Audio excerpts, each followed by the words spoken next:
Facilities that make this program possible are provided by the City of Highland Park. Programs are produced independently by members of the community.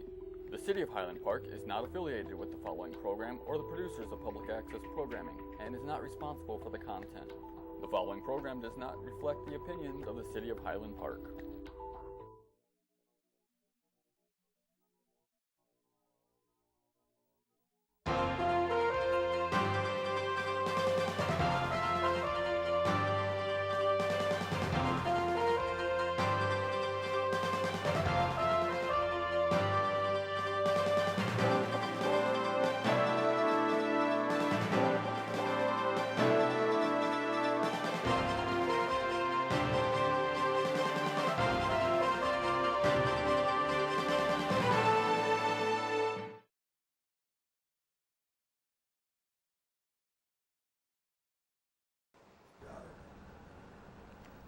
Hello, and welcome to Cahnmanns Current Events Roundtable.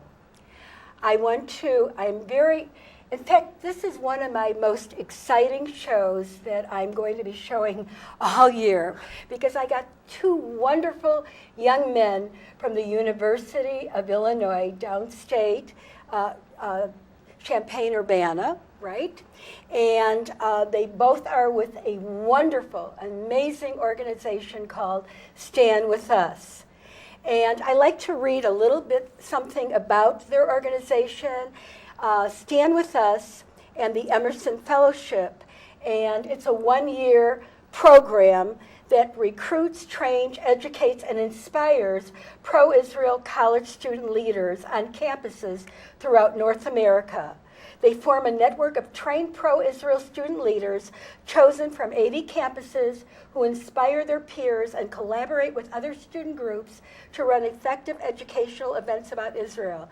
They also counter divestment campaigns and anti-Israel rhetoric.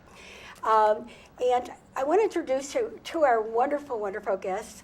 Our first one here on my left is Elan Carroll, who is the co-president, correct, of the Illinois Public Affairs Committee at the university. Yes. Am I correct on that? And on my right here is Eitan Troyansky. Mm-hmm. You have the hardest name here. And you're the Midwest Campus Liaison at the University of Illinois in Champaign-Urbana. Sure. And I want to welcome both my guests. Thank you so much. Thank you so much. Welcome to Eitan. And your program has really inspired me to have this show today. And Stand With Us has been doing a lot of work on different campuses to counteract anti-Semitism. And I mentioned anti-Israel is the new anti-Semitism. I'll start with you, Elan. What does that mean, anti-Israel is the new anti-Semitism? Well, first of all, thank you for having us today. It's great to be able to have this discussion about anti-Semitism and anti-Israel activity on college campuses. Both Eitan and I face this on a daily basis, and it's great that we're able to give a voice to it. We see so often on our college campus that anti-Israel activities and language is crossing the line into anti-Semitism, and criticism of the Jewish state turns into criticism of the Jewish people. And this takes a lot of forms. One form that we faced last semester on campus was something called the Boycott, Divestment, and Sanctions Campaign, known as BDS, which is essentially an effort by students on campus to pull all of the university's connections to Israel, including financial connections to Israel.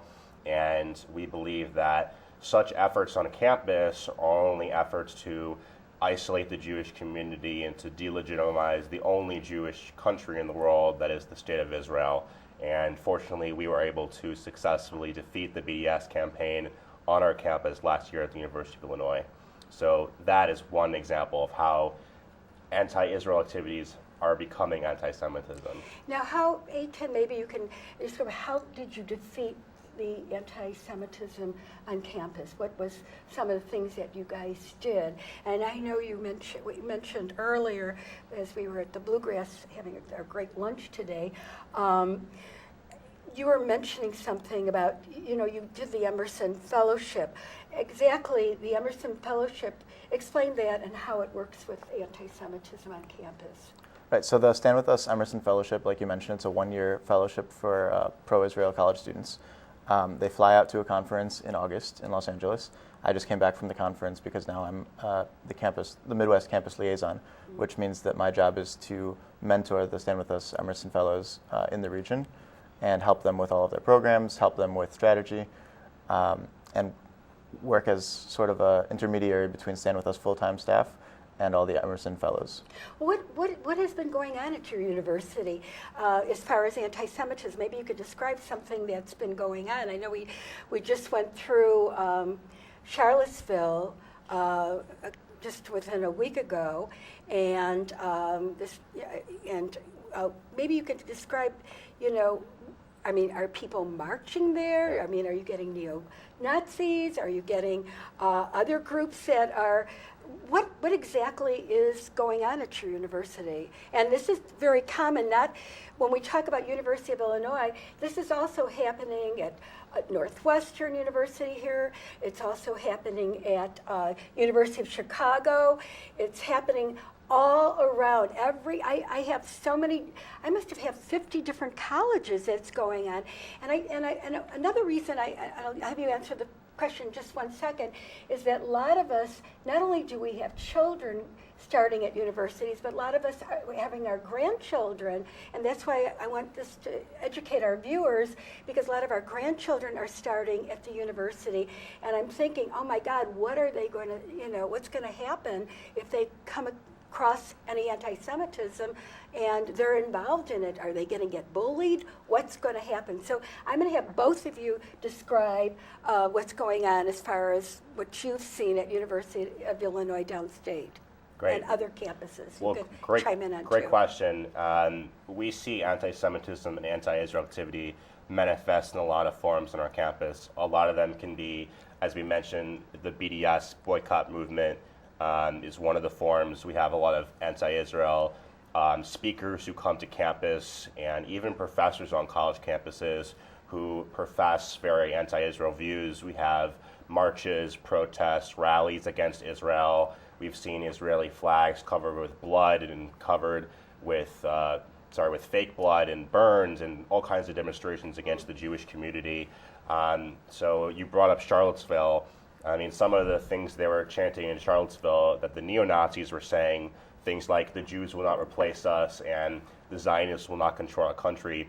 These are things that we are familiar with at our own university, and things that have been chalked on our quad and have been repeated at rallies. And even though the American public was super shocked by it, and what happened in Charlottesville, to us, it's almost normal, which is really sad. Yeah, and no one's speaking out against it. I thank God there's Stand With Us, but here we hear about what happened in Charlottesville. It was supposed to be because of the statue of Robert E. Lee, and as you said, that was just a kind of a front. They actually were there to, make fun and bully Jewish people as well as black people and other minorities. That was just sort of an in that they got in. But this happens all the time, and no one is speaking out for, you guys are our children and our grandchildren, and no one's speaking out for them. And Eitan, what has been your that you've seen on campus? Right, so like you mentioned, in Charlottesville, the Confederate statues being a front for then protesting and being very racist and being very discriminatory. It's the same way with anti-Israel rhetoric on campus. The Israeli-Palestinian conflict is often used and manipulated, really, to be kind of used as a front for actual anti-Semitism, for demonizing the Jewish state of Israel, claiming it doesn't have the right to exist.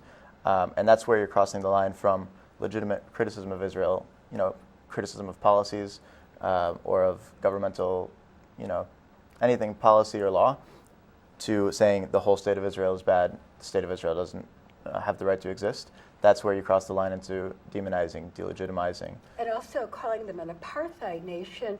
And I think you said earlier at lunch, you said to me, it's a really, a terrible thing that, because it would happen in South Africa. Right.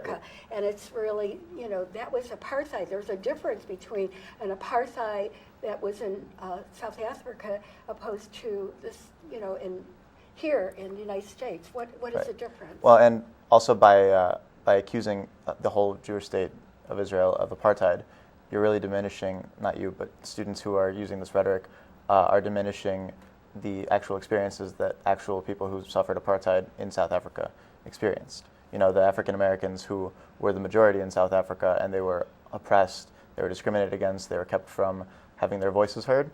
That was true apartheid. And then by saying that Israel is committing apartheid, it's really diminishing the experiences of the actual historical apartheid in South Africa. It's like people calling different things a Holocaust, and the real Holocaust was what happened in Germany and Poland, and so it's almost the same comparison when people think of Holocaust, apartheid. They just throw these words around, and it diminishes what really happened. How do you, Elon? How do when you go with working with students, and a student's getting bullied, or a professor at school is not, says something in their classroom, oh, Israel is an apartheid nation, and he's actually, say, a history professor. What do you do? How do you handle things like this? Yeah, so one of the things that we do at Alliant Public Affairs Committee is that we've been on the front lines of facing anti-Semitism and anti-Israel activity since our founding in 1984. And when students come to us, and it's very common, unfortunately, telling us that their professors are having them read anti-Israel books or read essays that criticize Israel or even write things that criticize Israel, we go to the administration and we go to our Jewish community leaders on campus, which we have really strong relationships with, and we're able to go through these channels and challenge these things and say, this is why it's unacceptable to have students do this, and we should be offering a more balanced curriculum to students. And even outside of the classroom, there are many experiences students have which they feel like discriminate against them as Jewish people. And so it's our job as student leaders on campus, as pro-Israel student leaders, to stand up for these students who maybe don't know how to stand up for themselves. So we offer us as a resource to them. Give me an example of how, either one of you, how you stand up for a student and say the student was bullied and they were called a name, or they said, Jews should be burned in an oven or something like that. What do you say to them? How do they handle it? Should they ignore it? Should they talk back to it? What exactly should they do? So first, it's very important, without going into any specifics on any situations like this, it's very important to tell the student that they are in control of the situation. We don't want to pressure them to doing anything they don't want to do. If they don't want to put their name out into the press or be public about what happened, we are not going to make them do that. Or if they don't want to take certain actions, we won't push them to take certain actions. The important thing is really being there for students, especially the students who aren't necessarily as active in Jewish life and Israel education on campus. They're not used to this rhetoric, and they don't necessarily know how to react to it. Yeah, because they say they came from, they came out of the northern suburbs of Chicago, and they had no idea. They've never heard anti-Semitism remarks. This is the first time they've heard something. And should they say something just on the spot? What should they do right on the spot? Well, my advice to any student who encounters anti-Semitism right on the spot is the first thing to do is remain calm. It's to not reply to them. Oftentimes, these people are just agitators who are looking for the students to respond to them with even more anger, and that would only fuel the fire. So we tell people, be calm, even though it's obviously a difficult situation.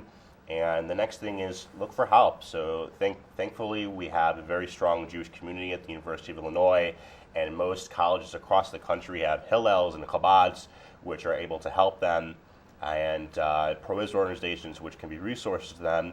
And we tell them, tell us about what happened, and then we can go to the right authorities to deal with the situation. Sometimes it could be going to the administration and saying, a student group was perpetuating this anti-Semitism, we need to have consequences for the student group. Sometimes it's individual students who we need to deal with through other means. Sometimes we need to get law enforcement involved. Whatever it is, students should know that there's an entire community available to them to support them, and they're not alone. And even if it sometimes can feel very isolating, they should know that their experience isn't unique. And unfortunately, anti-Semitism is on the rise in our country like it hasn't been in a long time. And we see this really played out on college campuses with anti-Israel and anti-Semitism. What do you think? Why do you think it's on the rise? What has made it on the rise? What do you think about that? I think the normalization of this anti-Israel rhetoric that is actually demonizing the Jewish people has caused anti-Semitism to rise. You know, when it's normalized that you can say whatever you want about the Jewish state, and you can say they don't have the right to exist, then that's encouraging and enabling people to be anti-Semitic openly. I think we also talked about on the BDS movement, which a lot of people don't realize, that what is going on in Israel, there are companies like SodaStream and who had a lot of Palestinians. It isn't just in Israel. People that work for Israeli companies are not just Israelis. They're also Palestinians. And when you do this to a company, say like SodaStream, which there was a lot of BDS problems, you know, and rhetoric, and as the company closed, all the Palestinians that worked for this company also lost their jobs. And their jobs, and one thing I have to make clear, that the Palestinians that work for Israeli companies make the same amount of money as an Israeli in that particular field. You know, whatever they're working on, they do not discriminate. They don't pay the Palestinian half of what the Israeli gets. They all get the same amount of money. And when you hurt the company, you're hurting not only the Israeli that works for the company, but the Palestinian as well. And he has to take home a paycheck. He has to pay his rent and his for his children and clothes for the family. They got to feed their family. And I said that you need to train the Palestinians that are at your colleges, that what's happening to the Palestinians there, they need to speak out for them, because a lot of their families still live there. Even though they may be part of the United States and they go to University of Illinois, Northwestern, and other schools, they have family that still works for Israeli companies. And when these students all protest against they do the sanctions and divestment, and against these people, they are really hurting their families.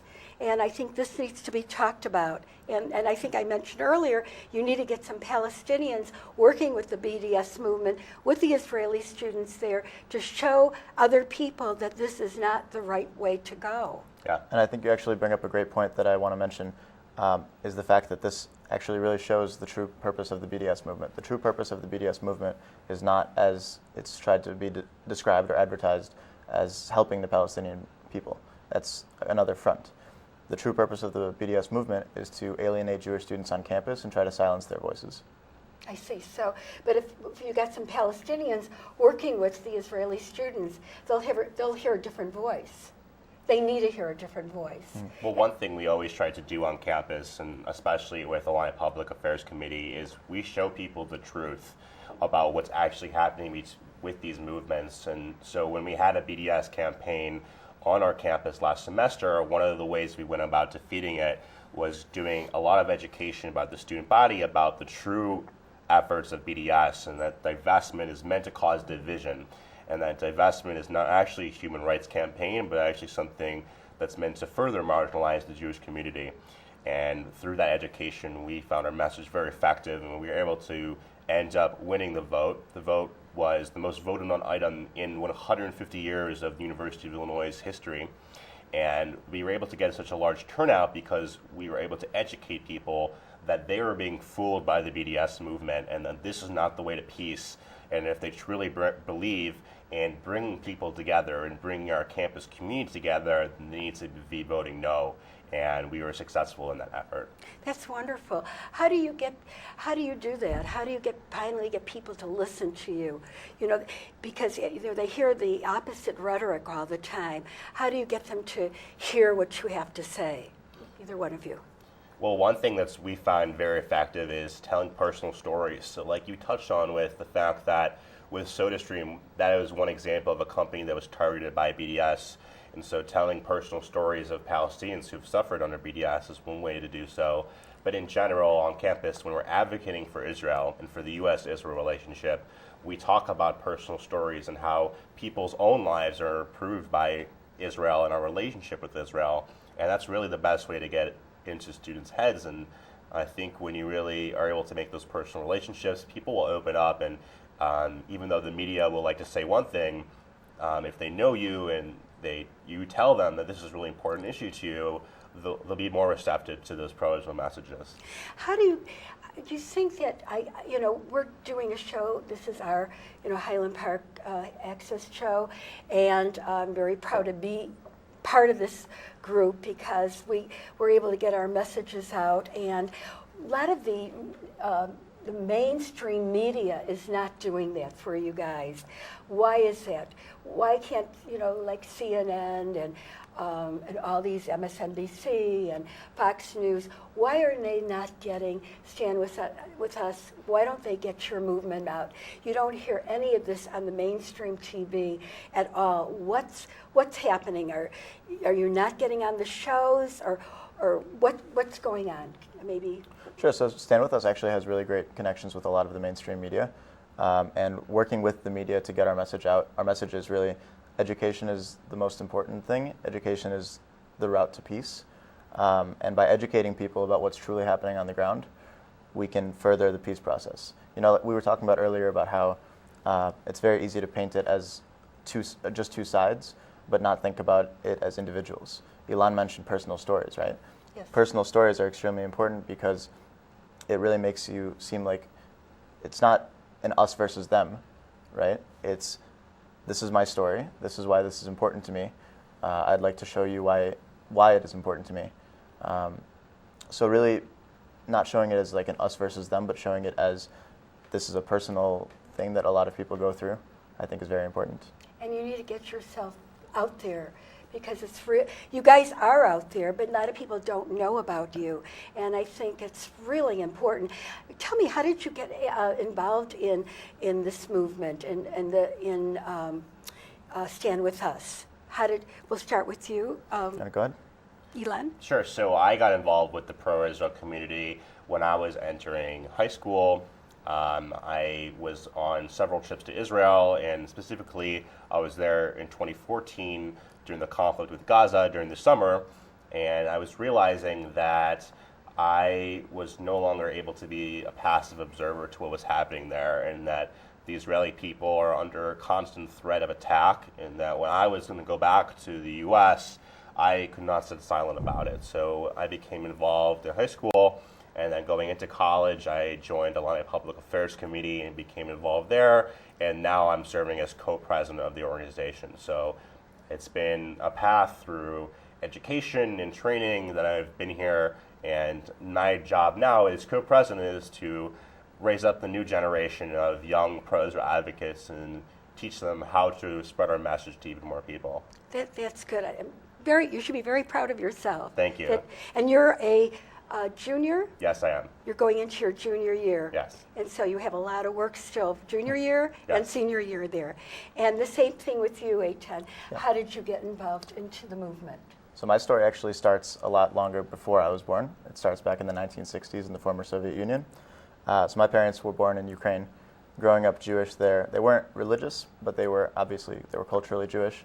And they were constantly bullied by their peers, and they were constantly facing true anti-Semitism just for being Jewish.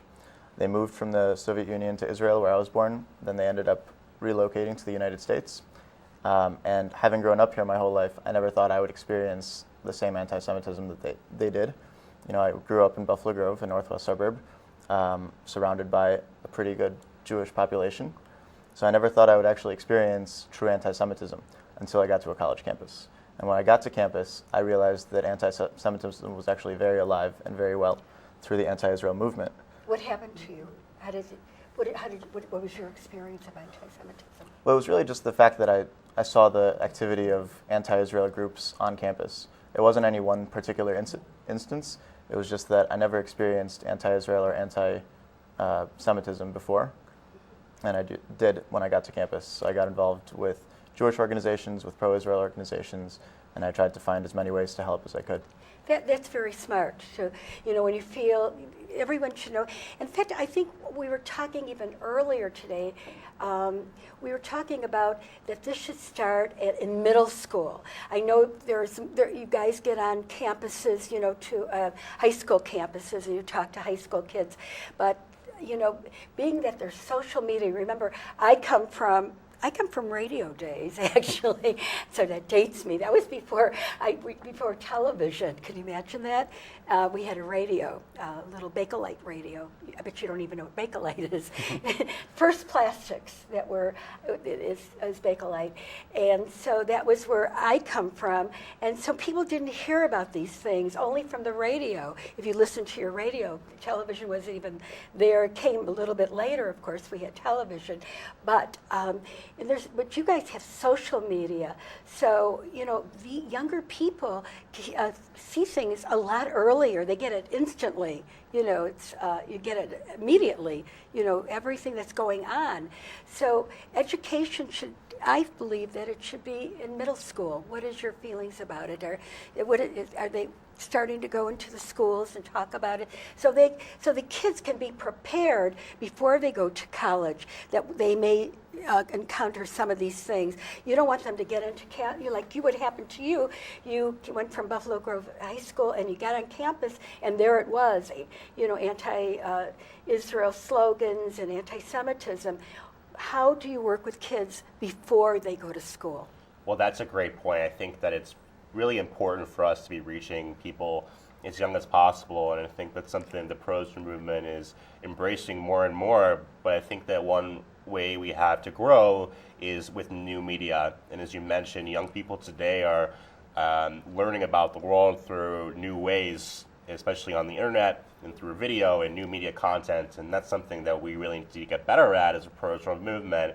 And it's really the student leaders on college campuses like myself and Eitan who are leading that movement, and we're able to engage people on multiple social media platforms through all kinds of media, through video, through writing, through other creative means. And that's really what we find is the most effective way to reach people. And we're going to be doing even more of that in the upcoming semester, and we have some really great, exciting things planned. That's good. And you? Yeah, and I think as you mentioned, we talked about this at lunch too, is kids have more access to more information and more rapidly, right? You have a little 5-inch window that fits in your pocket that you can pull out and you can find any information you want within seconds. Right.